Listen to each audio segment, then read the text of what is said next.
Hello everyone, how are you all. I hope कि आप सब फाइन होंगे। इस लेक्चर से पहले हमारा फर्स्ट लेक्चर आ चुका है। जो न्यू यूज़र्स है वह हमारे प्लेलिस्ट में जाकर हमारा फर्स्ट वीडियो ज़रूर देख लें, जिसमें हमने बताया था कि एंटिटी क्या है, एडमिशन प्रोसेस क्या है और एंटिटी के लिए एलिजिबिलिटी क्या है। इस लेक्चर में हम सिलेबस में first chapter theory of education discuss करने जा रहे हैं। तो दोस्तों, आप सभी ने ये चीज़ या तो सुनी होगी या आप खुद ही मानते होंगे कि हम रोज़मर्रा की ज़िंदगी में कुछ ना कुछ नया सीखते हैं। तो वही शिक्षा होता है। कैसे?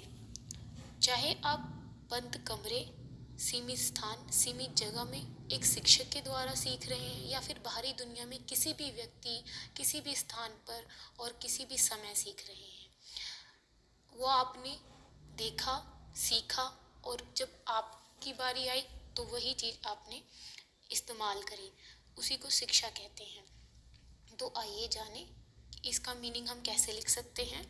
सामान्य ज्ञान प्रदान करने या प्राप्त करने का कार्य या प्रक्रिया, तर्क और निर्णय की शक्तियों का विकास करना और आमतौर पर परिपक्व जीवन के लिए खुद को या दूसरों को बौद्धिक रूप से तैयार करना ही शिक्षा है।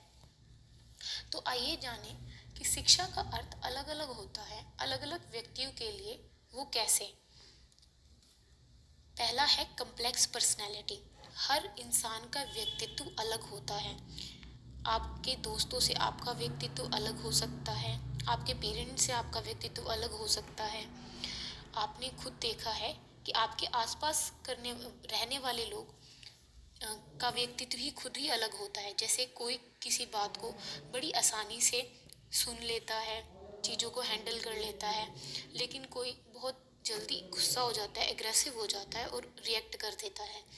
तो उस अकॉर्डिंग आप कैसे शिक्षा ले रहे हैं, आप किसी चीज़, बताई हुई चीज़ को किस तरीके से समझ रहे हैं, उस अर्थ पे शिक्षा का मतलब व्यक्ति के लिए अलग अलग हो जाता है। फिर है कम्प्लेक्स एनवायरनमेंट। दोस्तों, आप जानते हैं कि भारत में अलग अलग जाति प्रजाति के लोग रहते हैं। हर इंसान का कल्चर अलग है, तो वो उस अकॉर्डिंग शिक्षा का अर्थ समझता है। जैसे कि हम हिंदू गीता पढ़ते हैं और गीता से जो हमें ज्ञान मिलता है, हमारे लिए शिक्षा वही होती है। दूसरे जाति या प्रजाति के लोग, कोई कुरान पढ़ता है, कोई बाइबल पढ़ता है, उनके लिए शिक्षा का अर्थ वह होता है। फिर है डिफरेंट प्रोफेशन। हम अलग अलग प्रोफेशन के लोग रहते हैं।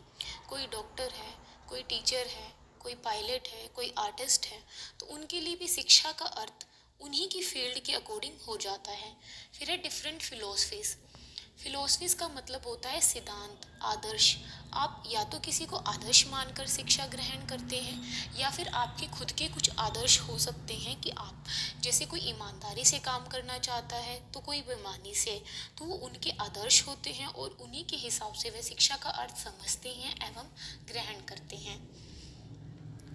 आइए जाने जो शिक्षा का अर्थ है वह दो बेसिस पर बांटा गया है। एक होता है व्यापक और एक होता है संकीर्ण। जो शिक्षा के संकीर्ण अर्थ होते हैं, संकीर्ण का मतलब होता है नैरो, तो उसके हिसाब से जो शिक्षा हमें महाविद्यालय या विद्यालयों में एक सीमित जगह, एक सीमित स्थान, सीमित समय पर दी जाती है, वह संकीर्ण अर्थ होता है। उसके लिए हमें एक शिक्षक की भी ज़रूरत पड़ती है। जो शिक्षा का व्यापक अर्थ होता है वह सदैव चलने वाली प्रक्रिया होती है। वो बाहरी दुनिया में हम किसी भी व्यक्ति, किसी भी जगह, किसी भी स्थान से ग्रहण कर सकते हैं। तो आइए जाने कि इन दोनों के बीच डिफरेंस क्या होता है। सबसे पहला बेस रहेगा टीचर।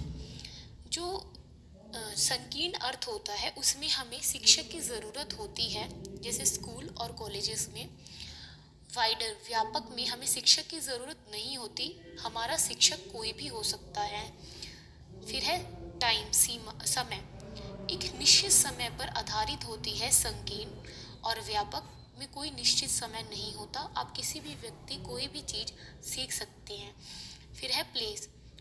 जो संकीर्ण है वो एक निश्चित स्थान पर ज्ञान दिया जाता है, लेकिन व्यापक में एक निश्चित स्थान नहीं होता। फोकस। जो संकीर्ण होता है उसमें शिक्षक केंद्र बिंदु होता है जो आपको ज्ञान देता है, लेकिन व्यापक में आप खुद के केंद्र बिंदु होते हो। आपको सोचना होता है कि आपको कौन सा ज्ञान लेना है कौन सा नहीं लेना। फिर है सब्जेक्ट मैटर। जो संकीर्ण होता है उसमें पूर्व निर्धारित पाठ्यक्रम आपको बता दिया जाता है, लेकिन व्यापक में कोई भी ऐसे ज्ञान आपको पहले ही नहीं बताया जाता है। आप किसी भी समय कोई भी ज्ञान ले सकते हो। फिर है रूल्स और रेगुलेशंस।